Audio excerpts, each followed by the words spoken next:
Hi friends, welcome back to BP tasty Adda. ఎగ్తోని చాలామంది చాలా రకాల రెసిపీస్ అయితే ట్రై చేస్తూ ఉంటారు కదా. అందరికీ నచ్చేది ఉక్కరండి. నేనైతే కోడిగుడ్డు ఉక్కర అయితే అంటాను. అదే ఇంగ్లీష్లోనైతే ఎగ్ బుర్జీ అంటారు. మీరు తెలుగులో ఏమంటారు అనేది కామెంట్ అయితే చేయండి. పిల్లలకి ఎర్లీ మార్నింగ్ లంచ్లోనే మనకి త్వరగా అయిపోతుంది. ఇది చేసుకుని పెడితే మాత్రం చాలా ఫాస్ట్గా లంచ్ అయితే ప్రిపేర్ అయిపోతుంది. మీరు కూడా తప్పకుండా ట్రై చేయండి. ఇంకా ప్రాసెస్లోకి అయితే వెళ్ళిపోదాము. ఇక్కడ వచ్చేసరికి పాన్ పెట్టుకొని కొంచెం ఆయిల్ అయితే వేసుకొని అందులోని ఉల్లిపాయలు, చిన్న అల్లం ముక్క, అలాగే పచ్చిమిర్చి అన్నీ చిన్న చిన్న ముక్కల్లాగా అయితే తురుముకోవాలండి. అవన్నీ ఆయిల్లో వేసుకొని చక్కగా ఫ్రై అయితే చేసుకోవాలి. మనకి ఉల్లిపాయలు త్వరగా వేగాలి అంటే అందులోని మనం కొంచెం సాల్ట్ అయితే వేసుకోవాలి. అలా అయితే ఫాస్ట్గా ఫ్రై అవుతుందండి.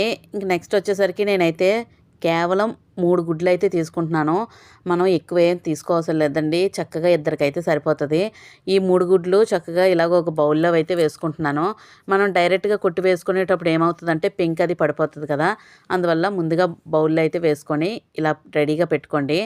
ఇక్కడ చూసినట్టయితే ఫ్రై అయితే అయిపోయింది కదా. ఉల్లిపాయ అనేది చక్కగా పచ్చివాసన పోయినంత వరకు వేయించుకొని నెక్స్ట్ అందులోనే కొంచెం సాల్ట్ అయితే వేసుకోవాలండి. సాల్ట్ వేసుకొని కొంచెం బాగా ఫ్రై అయిన తర్వాత చూసుకోండి. మీరు ఇప్పుడు కూడా సాల్ట్ వేసుకుంటారు కదా, మళ్ళీ నెక్స్ట్ కూడా కరెక్ట్గా చూసుకోండి.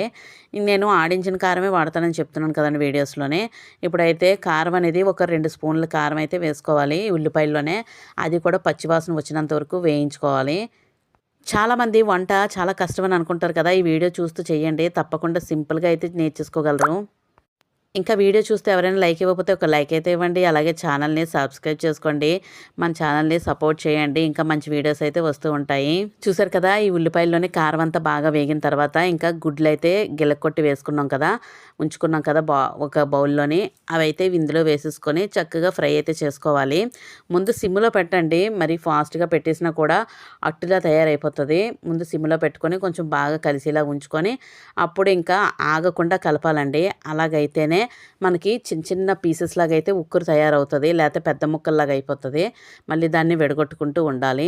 చూసారు కదా, సరిపడినంత ఆయిల్ అయితే పర్ఫెక్ట్గా ఉండాలి. అలాగైతేనే ఉక్కురు అనేది చక్కగా రెడీ అవుతుంది. చూసారు కదా, ఇది చపాతీలో కావని రైస్లో కావని చాలా బాగుంటుంది.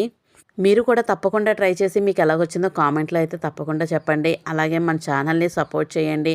ఇంకా మంచి మంచి రెసిపీస్తో అయితే మళ్ళీ మీ ముందుకు వస్తాను. తప్పకుండా stay tune to my channel.